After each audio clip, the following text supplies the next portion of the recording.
Peace, family. I want to go into some topics that may rub some people the wrong way, but I'm gonna go over it anyway. So look, if you look in the communities the most, you see a lot of liquor stores, right? So I just sat here and I asked a question. I'm saying, what's the statistics for the alcohol consumption for black people in America?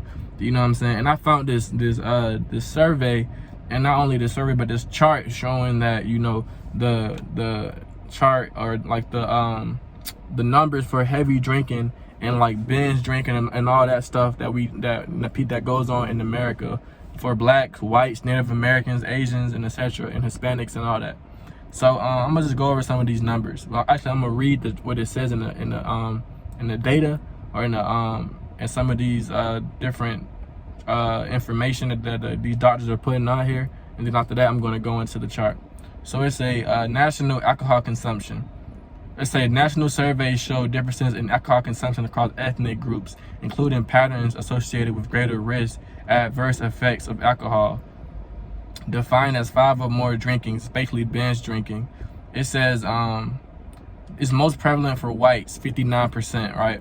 And then it says it's lowest for Asian Americans, 38%. Similar for Native Americans, i.e. American Indians, Alaska Natives. Hispanics is at 46%, and blacks were at 43.8%. So that's our alcohol consumptions. So out of the majority, or out of the data of black people, I don't know how they took this data, but out of the number of people that they pulled, 43% of them people were had heavy alcohol consumption. And then it goes into show like it does it by male and female. So it got blacks, the males, for the males, our alcohol consumption is at 62% compared to our female counterpart. The females drink less alcohol than we do. They drink only 45.92% as far as alcohol drinkers for black people. And then go into the white people. White people drink the most, but at the same time, they can afford that luxury because they have 400 years of slavery and like free labor on their side. So they can do that. But black people, we don't have time.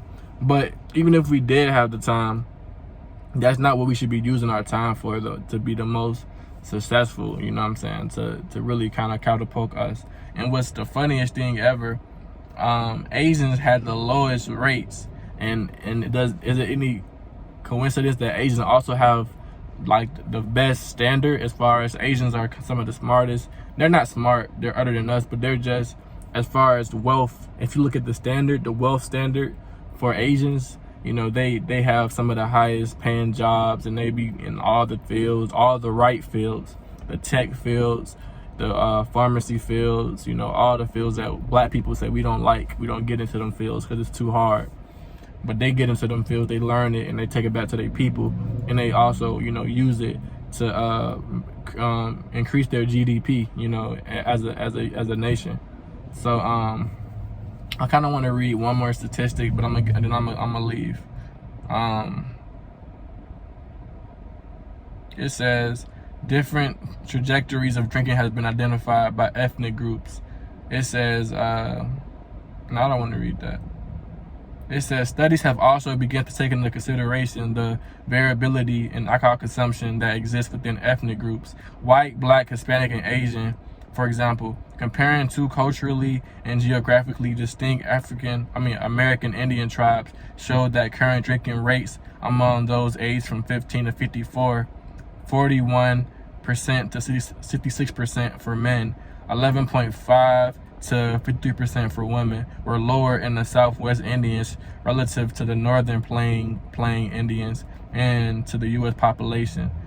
In 4 northern tribes, male subjects drank more than female subjects, with an average of 4.7 versus 2.1 drinking days, and 5.7 versus 3.1 drinks per day. What about the black people? Let's look down a little bit more and see what they say about black people. It says Puerto Ricans. Okay, here we go. It says beverage preferences also have been studied for black men. Among primarily low-income black men, 41% of drinkers prefer malt liquor beer, and 35% hard liquor with an MLB preference linked to more drinking consequences and heavier drinking. I don't know these words, but the whole point of me doing this video was especially to show that, you know, out of all races, you know what I'm saying, let's take more accountability for, you know, the things that's going on in our communities, you know what I'm saying? So I don't know, when I go into white communities, I don't see that many liquor stores. Although they say they drink the most liquor, they can do that shit because they fucking got a lot of the, you know, businesses, and they got a lot of the land, and they got a lot of the, you know what I'm saying, things that we're still working to accumulate as a people. So the point is, we don't really have that much energy to be wasting on drinking and being intoxicated. And I'm not trying to act like I don't want to ram nobody parades. I don't want to blow your high. I don't want to blow, you know, I don't want to make you, you know, I don't want to sound sober, be the only sober head. But maybe it takes some of these words for us to understand that as a people, we should definitely be more intentional about, you know, the things that we put into our bodies, you know what I'm saying? Because ain't like alcohol is good. Out of all things, alcohol probably one of the worst things to put into your body. You know, it's a drug, you know what I'm saying? It's a depressant, you know what I'm saying? So it's like, it's not good, you know what I'm saying? And then not only that, but coupling that with our traumatic, you know, experiences and stuff like that, it's not a good, it don't mix too well, you know? But nonetheless, though, I'm gonna get off of here. I've been on my little soap opera. I'm gonna get off of here, and y'all let me know what y'all think down below. It's on my YouTube and on my Instagram, and y'all gonna tell me what y'all think. And we're gonna have a good discussion about, you know, our drinking habits and stuff.